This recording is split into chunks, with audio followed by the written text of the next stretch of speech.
Agora o pontificado do Papa Bento XVI, na análise do Padre Manuel Brujão, porta-voz da Conferência Episcopal Portuguesa, convidado de hoje do programa Eclésia. Manuel Brujão, muito boa tarde e obrigado por estar neste programa. Começava por lhe pedir um comentário a esta decisão do Papa de apresentar renúncia ao seu pontificado. O que é que a própria decisão revela na forma de entender o exercício deste ministério? Seguramente que é uma grande novidade na história da Igreja. O último tinha sido em 1415 e também por um bom motivo, que foi o Papa Gregório XII, no Concílio de Constança, para que acabasse a divisão no papado, na cúpula da Igreja. Havia o Papa em Avinhão, não é? e em Pisa também. E então foi precisamente uma decisão corajosa. Esta também foi de grande coragem e lucidez, para bem da Igreja. Porquê para bem da Igreja? Para bem da Igreja porque o Papa propriamente não se demitiu. O Papa assume uma nova missão. Ele não vai para férias, nem para ter uma reforma de luxo. Mas, precisamente porque sente não ter as forças para poder servir a Igreja, então, por um amor maior à Igreja, resigna. Toma uma nova missão. É uma nova maneira de servir a Igreja. Original, criativa, não estávamos habituados, mas na sua consciência perante Deus viu que esta era a melhor maneira de servir a Igreja. Que se irá caracterizar sobretudo por uma vida de recolhimento. Pelo menos é isso que se vai adiantando. Exatamente. Nisso também há uma lição de humildade e de discrição. No palco da Igreja e do mundo, na ribalta, sempre com as luzes em cima dele, ele agora retira-se discretamente. Vê que é hora de vir alguém com mais forças para poder servir a Igreja e o mundo. E isto também é muito bonito e uma lição para todos nós.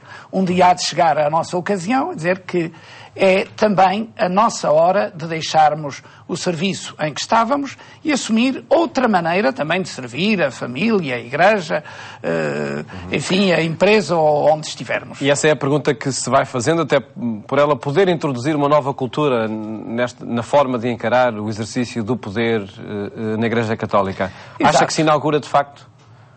Sim, eu acho que sim. E é este desapego do poder.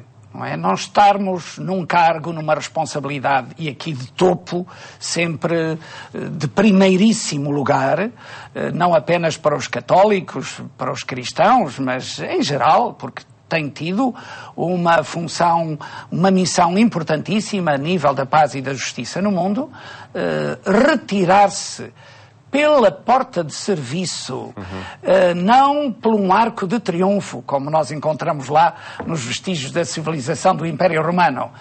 Porque não escolheu uma data que seria, por exemplo, o seu aniversário, chegar aos 86, a conclusão dos 50 anos do concílio, da celebração do começo do concílio, ou do encerramento do ano da fé, ou uma canonização, mas discretamente, numa data comum, sair.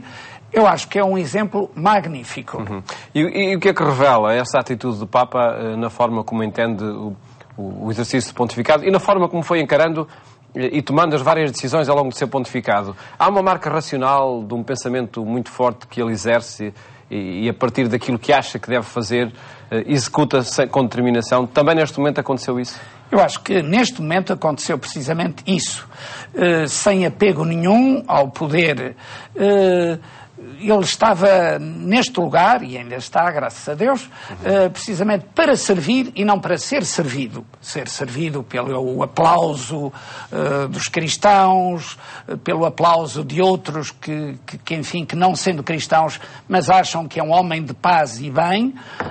Eu acho que é a consciência que todos devemos ter no exercício da missão, do cargo que temos. Estamos para servir, não estamos para ser honrados, não para que nos batam palmas, mas sim para que cumpramos da melhor maneira a missão. Se vimos que não a podemos cumprir, é um ato de grande clarividência, e estamos a falar de um homem da cultura, um intelectual.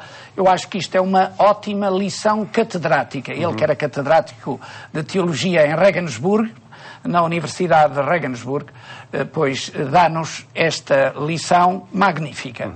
A comparação com o Papa João Paulo II é incontornável, onde a debilidade física, pelo menos aparentemente bem maior do que a de Bento XVI, não impediu de levar até ao fim a sua missão como Papa na Igreja Católica.